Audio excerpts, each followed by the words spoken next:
Assalamualaikum warahmatullahi wabarakatuh. Perkenalkan, saya Gino Firmansyah dari Prodi D3 Keperawatan Pangkal Pinang Tingkat 1.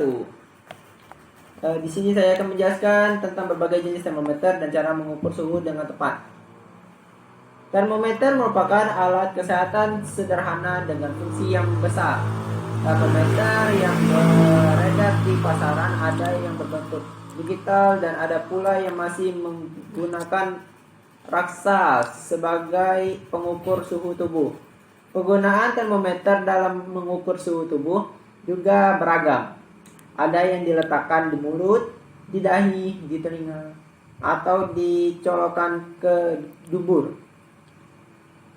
Jenis-jenis termometer. Yang pertama, termometer digital. Termometer digital terbuat dari bahan plastik dan berbentuk seperti pensil. Biasanya termometer ini menggunakan sensor panas elektronik atau merekam suhu tubuh baik melalui mulut, ketiak, atau dubur. Termometer digital yang digunakan untuk mengukur suhu melalui dubur umumnya lebih elastis. Yang kedua, termometer digital telinga.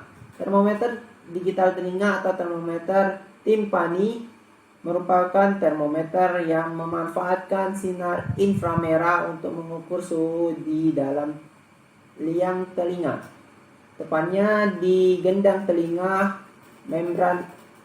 membran timpani. Untuk menggunakan termometer ini, Anda hanya perlu mengarahkan sensor inframerah tepat pada lubang telinga.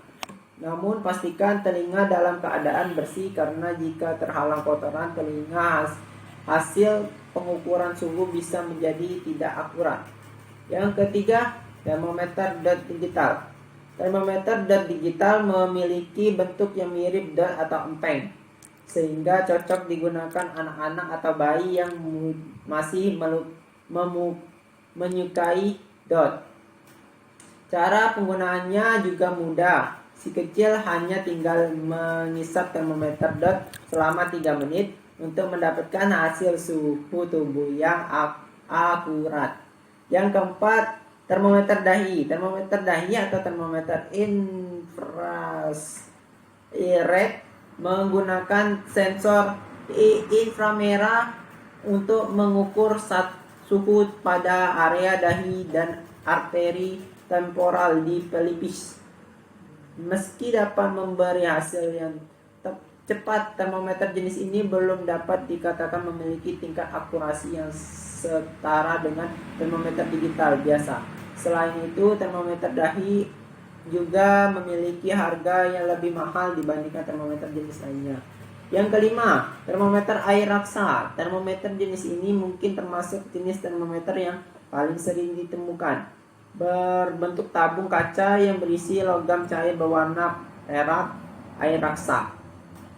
Paparan panas dan suhu tubuh akan meningkat tinggi air raksa dalam tabung hingga mencapai titik yang menandakan suhu tubuh.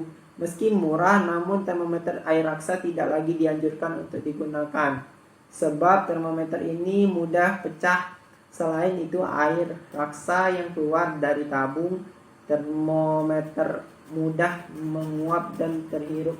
Hal ini beresiko menyebabkan keracunan.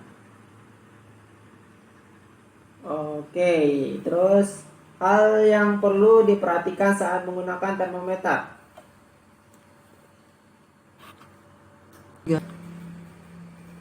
Untuk mendapatkan hasil yang akurat, ada hal-hal yang harus diperhatikan saat menggunakan termometer, yaitu pertama, suhu tubuh normal adalah 36,5 sampai 30 derajat Celcius. Yang kedua, tidak menggunakan termometer dengan segera setelah selesai makan, minum cairan panas atau dingin, dan merokok. Tunggu sekitar 20 sampai 30 menit agar hasil yang didapat lebih akurat. Yang ketiga, selesai berolahraga dan mandi air panas, jangan langsung mengukur suhu tubuh menggunakan termometer. Beri jeda waktu sekitar 1 jam. Yang keempat, Jika menggunakan termometer mulut, letakkan termometer di bawah lidah dan katupkan bibir erat-erat.